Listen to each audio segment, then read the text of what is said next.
سم وایي. سلام علیکم. وعلیکم السلام. خدای مو ژوندي لره.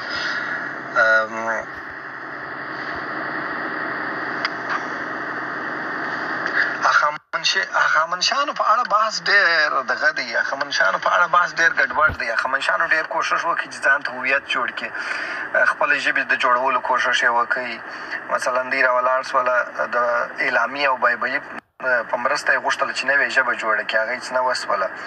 دوی داسې کوچیان خلک وه، څوک یې پر یو چا توانوي، بل څوک یې په بل چا توانوي. خو ما ته دغه رامعلومېږي، ما ته دوی هم د هغه ترکي ډلو سره معلومېږي چې د قراقرم و د دغه منطقو څخه داسې راکښته سوي دي. نو دا اوږد تاریخي بحث دی، بیا به یې ورځ سم پر دغه موضوع راسو. امید زیارمل وایي ډېر وخت وروسته مو مننه جهاد صاحب، موږ خو همیشه فعاله یو.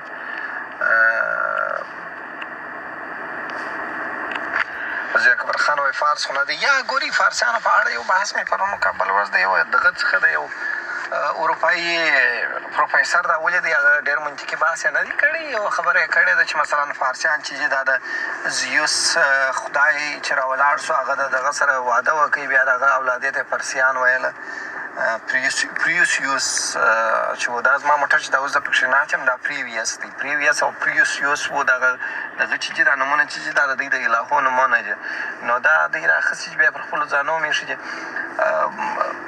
فارسیان هېڅکله د یو ملت په توګه نه وه مطرح. فارس یو منطقه وه، خراسان منطقه وه، پارس منطقه وه، اریانا منطقه وه. دغه ایران نه دی. پرون کابل ورځ یو ایراني یو دغه کړی و، داسې ریشخند یې وهلی و چې نه خو چې ته ویل چې ایران نشته، ایران خو د صفویانو په وخت کې هم و. ایران د صفویانو په وخت کې اریانا و، ایران و، ولې هغه دغه مځکه نه وه، هغه ډېر غټ و، هغه ډېره پراخه ساحه وه، د ګردو منطقې پکښې کې وې. په هغه وختونو کې دوو امپراتوریو زور سره وه. د صفویانو په وخت کې یوه د صفویانو امپراتوري وه، یوه د ګورګانیانو وه. ګورګانیان چې وه هغه د زابله پرې دا منطقه تر هراته داسې دا ټوله د دوی په لاس کې وې. او د ګورګانیانو د هندي ګورګانیان چې وه د دې وې د زابل و، دغه لوړې خواوې ټولې د دوی په لاس کې وې. هندي ګورګانیان او صفوي فارسیان یا خلیجان چې ورته وایي، دغه خلک و دلته. نو دوی فارسیان نه دي. فارس د دوی که په ایران کې وه هم دوی جنوب غرب ایران و، او که په دغه کې وه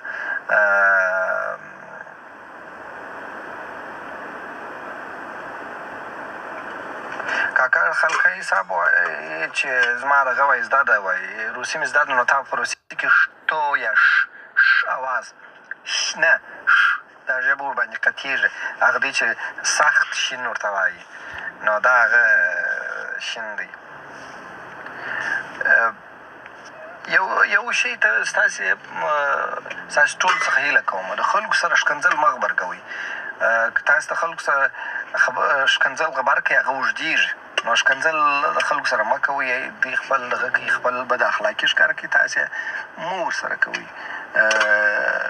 د دوی تربیه هم دا ده، د دوی لاره هم دا ده، د دوی هغه کورنۍ دغه یې دغسې شوی دی. نه دا خبره مطلق درواغ ده چې دوی وایي چې ایران لومړنی هېواد دی چې نن پرې ایران پاتې شوی دی، ځکه ایران نوم په 1314 هجري کال کې رضا شاه پهلوي ایران په نوم واړوي. د هغه د مخه دا منطقه په پارس باندې مشهوره وه، قاجار هم پارس ورته وایي. د هغه نه مخه هم په متونو کې دا پارس و.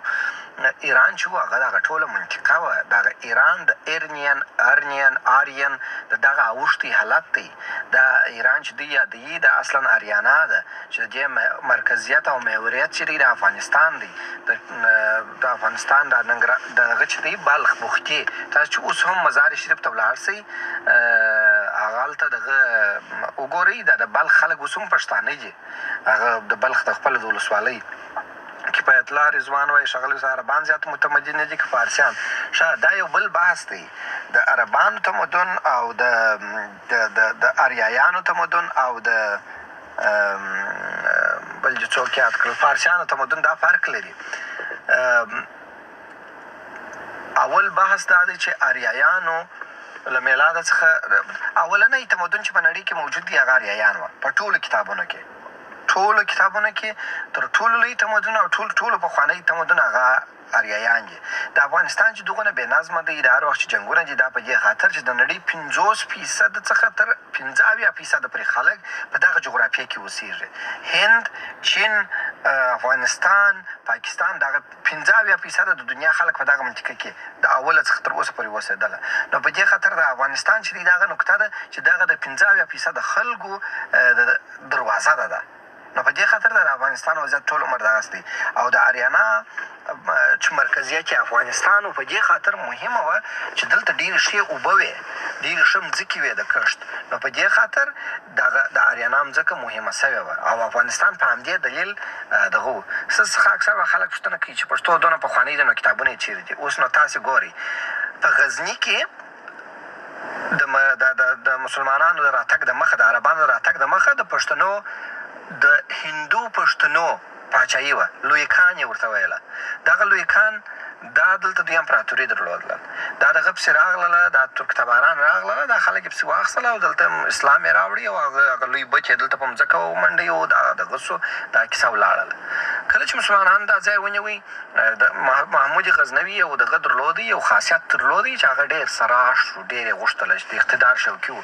دی راولاړ سو، په دغه منطقه کې ټول خلک د خلکو وژل یې شروع کړل. د ده مور پښتنه ده، د زابل ده. په دغه کې د فردوسي په شاهنامه کې لیکل سوي چې د افغانانو د زاولستان څخه د ده پلار ښځه وکړه چې د دغه څخه یې نسل څخه یې محمود غزنوي وزېږېدی. بیا افغانانو په دې خاطر د دوی کورنۍ ملاتړ کوي. نو دی راولاړ سو، د غوریانو سره یې جنګ وکړي چې هغه پښتانه وه. د څو پښتنو شاعرانو ژبې د حتی ورپرې کړې وې. نو دی دغه په جنګ په سلسله کې دلته دغه راولاړ سو، علالالدین جهانسوز هغه راولاړ سو، غزني 7 واره وسوځي، 7 واره یې غزني وسوځي. نو دلته زموږ اثار ګرده چې دا ورک چې د پښتنو هغه په دغه ځایونو کې سوځلي دي، هغه تر خاورو لاندې سوي دي. دا داسې نه دی چې یوازې پښتو نه اثار نه لري. نو دلته خو د ترکتبارانو ډېرې غټې امپراتورۍ وې د پښتنو سره یو ځای، او د پښتنو تکابل ټول عمر دغه سره و، دغه سره اوس مثلا د چش دی، د ابو مسلم خراساني دی و، دا رستم و سهراب دی. نو دا خو د افغانستان په خاوره کې دي، دا خو نه په ایران کې دي نه په بل ځای کې دي، دا خو زموږ په خاوره کې دي. او پښتانه د شمال څخه جنوب ته تللي دي، نه د جنوب څخه شمال ته راغلي دي. نو زه بحث بېرته هغه ځای ته یوسم چې اریایان لومړنی تمدن دی په دې ټوله جهان کې. دا د کتابونو پر اساس، د غربي کتابونو پر اساس، د افغاني کتابونو پر اساس نه. مثلا د کانت و د ډېرې مشهورې دغه چې دي جغرافیې نړیوالې چې دي، د هغو پر اساس لومړنی تمدن اریایي تمدن دی چې مرکز یې افغانستان و. دا د تورې بحیرې د غاړې د خلک راواوښتله، یوه ډله یې ولاړله، اوسنۍ اروپا یې جوړه کړله چې ایرلنډ و. ایرلنډ هم د اریانا څخه اخیستل سوی دی. او دا ژرمانیک نژاد و چې هلته ولاړې، بله ډله ولاړله دغه ته، دا د افغانستان ته. د افغانستان څخه 2 ډلې، یوه ډله دغه ته ولاړه اوسني ایران ته، بله دغه ته ولاړه. نو دا تمدن زموږ د خوا څخه ایران ته اوښتي. ولې دا چې د عربانو د دغه څنګه کیسه ده، د عربانو نو اریایي تمدن تر عربانو د مخه دی. ولې د عربانو د یونانیانو یو کار وکړي. عربانو خپل په دغه کې په تاریخ کې هره میاشت یوه میله درلودله، او اخري میله یې په دغه کې کېدل په مکه مکرمه کې. هغه ته یې د عقزې میله ویله. په دغه میله کې به دوی دغه د ټولو میلو هغه اخري میله یې وه، او دلته به دغه کېدی. بیا به دوی دلته شعرجنګي کوله. بیا قصیدې په هغه قصیدو کې به یې تر ټولو دغه ټاکله، تر هغه ټولو ټاپ قصیده هغه به د مکې پر دیواله باندې ځړوله، 8 دانې یې ځړولې. هغه ته یې سبع مثاني ویله، د مکې پر دیوالو باندې به یې دا ځړولې. نو بیا کله چې دغه وسو 600 قبل المیلاد یوه ډله یونانیان راغلل دغه ته، مکې مکرمې ته. دوی چې د عقزې میله ولیدله، نو بیا ولاړله دغه ته یې وویله یونانیانو ته چې دلته داسې خلک دي، داسې میلې کوي او داسې شعر و شاعري کوي. بیا د هغه وخت یوناني پاچا راولاړ سو، د خپلو خلکو ته یې وویله چې تاسې دغه وکړئ، شعرونه شروع کړي، د خپلو قهرمانانو قصیدې ووایاست. نو بیا هغه وختو کې یو ړوند شاعر و، هومیروس نومېدی، هغه راولاړ سو، دا ایلیاد او اودیسه یې ولیکل چې اوس د نړۍ د مشهورترینو اثارو څخه دي. نو بیا اسکندر مقدوني په زمانه کې دغه راولاړ سو، ارسطو هغه اسکندر مقدوني ته وویله چې د نړۍ پوهه راوړه دلته. هغه راووتی چې په نړۍ کې هر ځای بهترین اثار و هغه انتقال کړل یونان ته په یوناني ترجمه کړه او اصلونه یې د منځه یوړله او هغه اثار چې دوی باورونه نه ورباندې درلود هغه یې د منځه یوړل چې په دغه سلسله کې دوی راولاړ شول دغه یې مطلق وسوځل اوستا یې ټوله وسوځل چې دا د څو زره غوایانو پر پوستو باندې لیکل سوې وه د اوستا یوازې یوه برخه پاته ده چې هغه ګاسا یا ګاتا ده چې هغه هم د زردشت یا زرتشت یا سپینتمان دخوا دغه سوې ده دغه زرتشت یا زردشت دا په ډېرو اثارو کې ویل کېږي چې دا پیغمبر و دا سړی هم پښتون ځکه دی چې د ده نوم سپینتمان دی یا سپین نژاد دی او د سپین کلمه پښتو ده او د ده دغه قیافه او شکل دا ټوله د پښتنو په رقم و او د ده ټوله کومه دغه چې دي هغه په پښتنو کې پاته او بوتنونه تر اوسه پورې په پښتنو کې ایجاد و د اور مقدس والی تر اوسه په پښتنو کې ثابت دي موږ تر اوسه پر اورو باندې راګرځو پر اورو کښېنو مثلا اور بلول په واده کې چې ناوې راولي اور په بلوي دغسې ډېر شیان موږ د اور لرو تر اوسه پورې موږ ته اور مقدس دی نو دا د زردشت دغه څخه و